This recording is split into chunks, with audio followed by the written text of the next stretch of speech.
What's going on, everyone? Welcome back to the channel, and today we're here to talk about New Japan Pro Wrestling, because today, as I record this video, Wednesday, Thursday by the time this goes out, we had some really big news coming out of New Japan this morning, and that is regarding the contract status and future of one of the biggest stars in the history of New Japan, and another really big star throughout a lot of, what I consider to be the glory days of New Japan. I know obviously there's a lot of times before, but like when I was kind of watching New Japan the most, another big star from that era, and that is two members of Los Ingobernables de Japón, that is Tetsuya Naito and Bushi. So New Japan Pro Wrestling put out two statements on their website today, this morning, as I record, one on the status of Tetsuya Naito and one on the status of Bushi. Of course, Tetsuya Naito, a legendary wrestler within New Japan, former IWGP Heavyweight Champion, leader of Los Ingobernables de Japón, one of the biggest stars of the 2010s, one of the biggest reasons I became such a fan of New Japan for so long, and as well, obviously, Bushi, as I mentioned, a member of Los Ingobernables de Japón as well,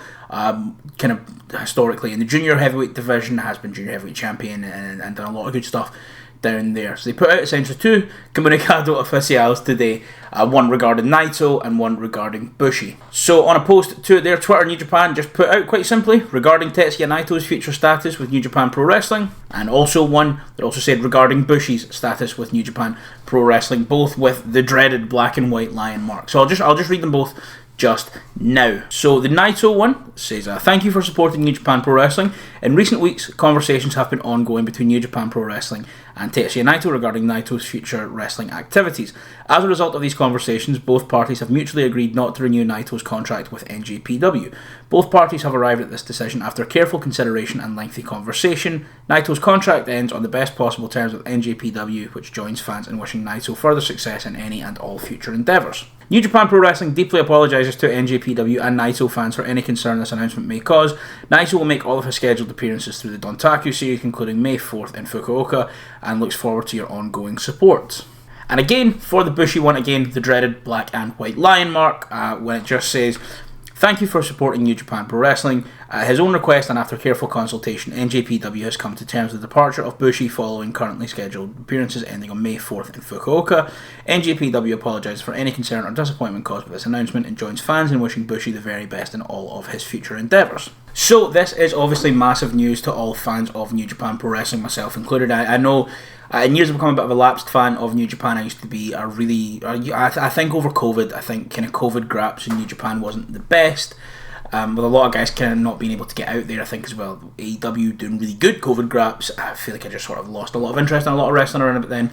And I've never really been able to get fully back on to New Japan to where I once was, but I still love New Japan. I want to see New Japan do well. I want to see all professional wrestling companies do well. That is the message of this channel. But this is a very interesting place to be in because, we're now in an era where New Japan feels thoroughly directionless, I want to say. Is that harsh? Obviously, every company is going to come to a point where all of your heroes from yesteryear are going to be on the way out. They're going to be going part-time.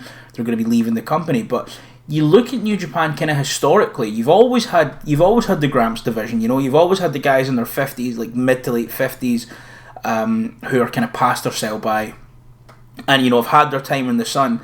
They're always there to sort of do the fun matches, to do the rumbles, to do the tag leagues, and to be on the 8-mans on the build to like a Dontaku show and stuff like that. You always kind of have those guys around, and then occasionally you'll get them to go out and have absolute heaters. Look at my GOAT, Yuji Nagata, still having bangers at his big age.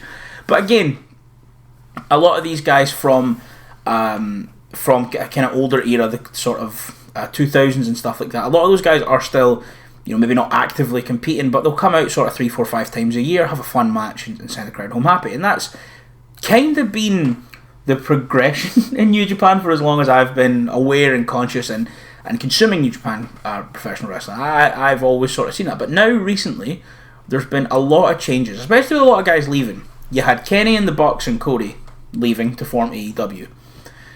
We've since had Jay White and Okada jump ship to AEW. I say jump ship, and Ospreay as well. But they've left to go to AEW. They've left New Japan to go to AEW, and obviously there is a deal there. You can work New Japan shows, you can do stuff like that. There is a working agreement, but these guys are now AEW wrestlers. President Tanahashi is going to retire at Wrestle Kingdom next year. you know, we now have Naito leaving New Japan Pro Wrestling, and I don't know if Naito's going to retire. I think he should. He's had like 2 surgeries on each eye or something like that. He's got no cartilage left in his knees. You know, I think he had fun matches with Mox last year, but after seeing him since, I put that on Mox. And, you know, a lot of people have been talking about the idea of, is Naito going to go to WWE? Is Naito going to go to Japan? My glorious king, man, I love you. I love Tetsuya Naito. He's done. I think he's done. He'll maybe do some more stuff, but I think his body is rapidly failing on him. He talked about wrestling essentially an entire year of his career without the full use of his vision. He's a man who takes bumps and gives people bumps, and you know, the things I've seen him do to his body are second only to the things I've seen Kota Ibushi do to his body, and wrestling without the full use of your vision for as long as he did is probably only the second stupidest thing I've seen a wrestler do after Kota Ibushi wrestled 40 minutes on a broken ankle. I think, you know, I don't ever want to see Naito go out sad. Go out sad on his no knees and his zero vision, and as sad as it is, I do kind of think maybe the best thing for the legacy of Tetsuya Naito would be to hang up the boots after Dontaku. But no matter what he does next, I will support him. I will continue to love and support from wherever that may be and whatever that may be, whether that is he just wants to step away from wrestling entirely and just go and chill with his fucking 30% vision and zero knees, or if he wants to go to the World Wrestling Federation, or to the Dub, or to TNA, or to Rev Pro, or to wherever the fuck. If he wants to go to Mexico, I will always continue to support Naito.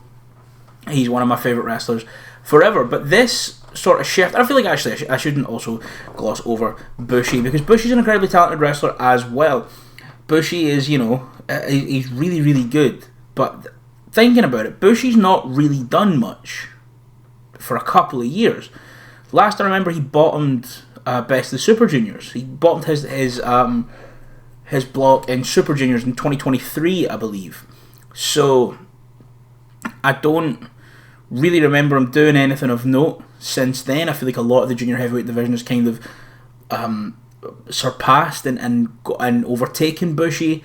But Bushi's only 42. You know, Bushi probably still has a decent bit left in the tank. I'm interested to see what he does too. Bushi is great. I've always been a big Bushi fan. But ultimately the main story here, unfortunately Bushi, is that Tetsuya Naito is no longer on the, or will no longer be on the New Japan Pro Wrestling roster in a month's time, which is mental. But we're now in a period for New Japan, which admittedly we have been for quite a while, where the young guys need to step up. And if I understand a lot of people don't like him, I understand he's quite a polarising figure. If you know my thoughts on him, you know I fucking love him. Gabe Kidd is the guy to lead New Japan into the future, in my opinion. But all the other young guys on that roster have a lot to do here, because we're going from an era where New Japan was the pinnacle of professional wrestling. New Japan was seen as, if you were like a wrestling fan like myself, if you were kind of watching everything, if you were trying to consume everything, you wanted to see what was going on in New Japan. You couldn't keep your eyes off New Japan. They had their finger on the pulse, and not only did they have their finger on the pulse, they knew what was coming next, and they knew what was coming after that even. You know, they had Ospreay out there right before Ospreay got to be the biggest thing in the world. They put on the Ospreay Ricochet match, which blew up the internet. You know, they had Jay White becoming the Jay White we now know. Omega, Okada, Naito, Ibushi when he came back. You had the Golden Lovers return, and you had all this stuff with Bullet Club and the splintering of the Elite versus Bullet Club.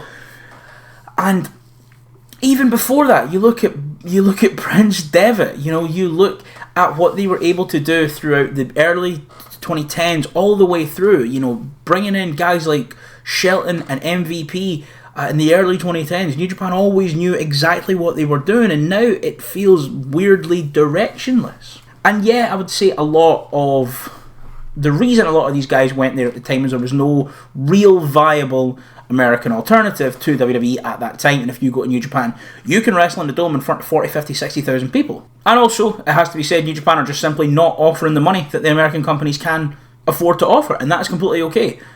However, what is the identity of New Japan now? And I've came on here before and I've spoken in quite at length in general about how I think New Japan sort of does have an identity crisis right now. I think especially with the announcement of President Tanahashi retiring, and then, you know, Okada going, and Jay White going, and Kenny going, and Ospreay going, and all these things. But now that Naito's gone, he's kind of he sort of was the last remaining bastion of that era, wasn't he? I mean, I know that Tanahashi is still going to be there until January, but we knew that we've had our time to come to terms with that. Naito kind of felt like the last one of that era, the last real big name of that era still there, because let's not forget, Ibushi is blacklisted from that company for some things he said about them possibly being in bed with the Yakuza. What a fucking insane person Kota Ibushi is. Him and Antonio Brown, those are the brains you want to dissect for science. If I'm the leading CTE researcher in the world, and I've got a theory, you've got CTE squared, there's an even bigger one. I want AB, and I want Ibushi's heads. I will pick them apart for science, and I will discover generational cranial trauma. Ibushi's CTE has got to be so bad, like his grandchildren are going to be born dizzy. Like, that's fucking crazy. But back to that point, what is New Japan's identity right now? Because I don't really think it has one. It's not the work rate place, it's not the alternative, it's not the cool new thing, it's not... The prestige the Lion Mark once held 5-6 short years ago is quite frankly no longer there, and that is sad. That's really fucking sad. And guys like Gabe Kidd, brilliant. Clark Connors is doing great. Drilla is stepping up. The War Dogs, they put Gato in a night tech. They put Gato in a tech. That's crazy. But to me, guys like Suji, guys like Oleg, guys like Uemura, guys like Oiwa, all these dudes got to step up now. And there is no room for complacency now. And I think if you are a young wrestler under the Lion Mark, bro, now is your time, because this company, I don't want to say is rudderless, because that feels a little bit harsh, but there is such an opportunity for you to be the next big defining guy in the next big defining era.